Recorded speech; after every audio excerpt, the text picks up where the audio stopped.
ಸ್ನೇಹಿತರೆ, ಸಿಮ್ಲಾದಲ್ಲಿ ಫುಲ್ಲು ಮಳೆ ಐತೆ. ನಮ್ಮ ಸ್ನೇಹಿತರು ಅಲ್ಲಿಂದ ಲೋಡ್ ಎತ್ಕೊಂಬರೋಣ ಅಂತ ಹೋದ್ರೆ ಅವ್ರ ಕಣ್ ಮುಂದೆನೆ ಬೆಟ್ಟ ಬಿದ್ದೋಗೈತಿ. ನಾನು ಇತ್ಕೊಂಡು ಕೇಳಿದೆ, ಏನು ಗುರು ಬರಲ್ಲ ಸಿಮ್ಲಾಗೆ ಅಂದರೆ, ನೋಡ್ಗುರು ವಿಡಿಯೋ ಕಳಿಸ್ತೀನಿ ಅಂತ. ನಾನು ಕಣ್ ಮುಂದೆ ಬಿದ್ದೋಗೈತೆ ಅಂತ ಬೇಡಪ್ಪ ಅಂದ್ಬಿಟ್ಟು ಆಮೇಲೆ ಇತ್ಕೊಂಡು ನಾನು ಎಷ್ಟು ಹೈಟ್ ಇದ್ದೀನಿ ಅಂತ ಗೊತ್ತಿರಲಿಲ್ಲ. ಹೈಟ್ ಎಲ್ಲ ಚೆಕ್ ಮಾಡಿಸ್ಕೊಂಡು ವೆಯ್ಟ್ ಎಲ್ಲ ನೋಡಿದ್ರೆ ಸ್ನೇಹಿತರೆ 85 kg ಇದ್ದವನು 81 kgಗೆ ಬಂದ್ಬಿಟ್ಟಿದ್ದೀನಿ. ಸಿಕ್ಕಾಬಟ್ಟೆ ಕಷ್ಟ, ಬೇಜಾರಾಯಿತು. ಆಮೇಲೆ ಇತ್ಕೊಂಡು ಹುಡುಗ ಪಾನಿಪುರಿ ಕೊಡ್ಸೋಣ, ಹೊಟ್ಟೆ ಹಸಿತೈತೆ, ಏನೂ ತಿಂದಿಲ್ಲ ಅಂದ.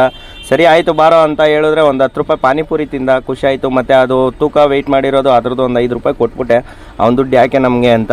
ಮತ್ತೆ ಇದ್ಕೊಂಡು ನೈಟು ಪಕ್ಕದ ಗಾಡಿಯವರು, ತಮಿಳ್ನಾಡು ಗಾಡಿಯವರು ಪಲಾವ್ ಮಾಡಿದ್ರು ಗುರು. ಆಮೇಲೆ ಇದ್ಕೊಂಡು ಅಲ್ಲೇ ಹೋಗಿ ಪಕ್ಕದಲ್ಲಿ ಚಿಕನ್ ಎತ್ಕೊಂಬಂದೆ. ಮತ್ತು ಅದಕ್ಕೂ ಕಾಂಬಿನೇಷನ್ ಸಾಕಾಗಿತ್ತು. ಮೊಟ್ಟೆ ಬೇರೆ ಬೇಯಿಸಿದ್ರು, ತುಂಬ ಚೆನ್ನಾಗಿತ್ತು. ನೋಡು, ಎಲ್ಲೇ ಹೋದ್ರು ಈ ತಮಿಳ್ನಾಡವ್ರಂತೂ ಊಟ ಕೊಡೋದ್ರಲ್ಲಿ ತುಂಬ ಎಕ್ಸ್ಪೋರ್ಟು. ನನಗೆ ತುಂಬ ಇಷ್ಟ ಆಗೋರು ಏನೇ ಆಗಲಿ. ಯಾಕೆಂದರೆ ನಾವು ಈಚೆ ಕಡೆ ಏನೇ ಅಲ್ಲೆಲ್ಲ ಏನಿರುತ್ತೋ ನಮಗೆ ಗೊತ್ತಿಲ್ಲ, ಬಟ್ ಆದರೆ ನಮಗಂತೂ ಹೊಟ್ಟೆಗೆ ಊಟ ಹಾಕ್ತಾರೆ, ನಮಗೆ ಖುಷಿ ಆಯಿತು. ಬೆಳಗ್ಗೆ ಎದ್ದು ನೋಡಿದ್ರೆ 3/4 ಭಾಗ ಖಾಲಿಯಾಗಿ ಹೋಗಿತ್ತು, ಇನ್ನು ಸ್ವಲ್ಪ ಇತ್ತು. ಇನ್ನು ಹೆಂಗಿದ್ರು ಖಾಲಿ ಮಾಡಿರೋದು ಎಷ್ಟೊತ್ತೇ ಆಗಿದ್ರು ಅಷ್ಟೇ. ಇವನು ದೊಡ್ಡ ತಿಕ್ಲ ಅವನು. ನಾನು ಗಾಡಿ ಕ್ಲೀನ್ ಮಾಡ್ತಾಯಿದ್ರೆ ಬಂದವನೇ, ನಾನು ಬೆನ್ ಕ್ಲೀನ್ ಮಾಡು ಅಂತ. ಅದೇ ಬ್ರಷಲ್ಲೇ ಕ್ಲೀನ್ ಮಾಡಿದೆ ಅವನಿಗೆ.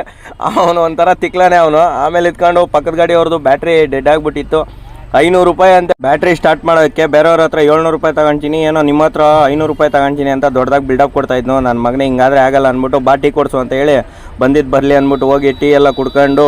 ಈ ವಿಡಿಯೋ ಇಷ್ಟೇ ಫ್ರೆಂಡ್ಸ್. ಏನಾದರೂ ಇಷ್ಟ ಆಗಿದ್ರೆ ಲೈಕ್ ಮಾಡಿ, ಶೇರ್ ಮಾಡಿ, ಫಾಲೋ ಮಾಡಿ ಫ್ರೆಂಡ್ಸ್. ಯಾಕೆಂದರೆ ಇಂಥವೇ ವೀಡಿಯೋಗಳು ಹಾಕ್ತಾನೆ ಇರ್ತೀನಿ, ತುಂಬ ಚೆನ್ನಾಗಿರ್ತವೆ, ನೋಡ್ತಾಯಿರಿ.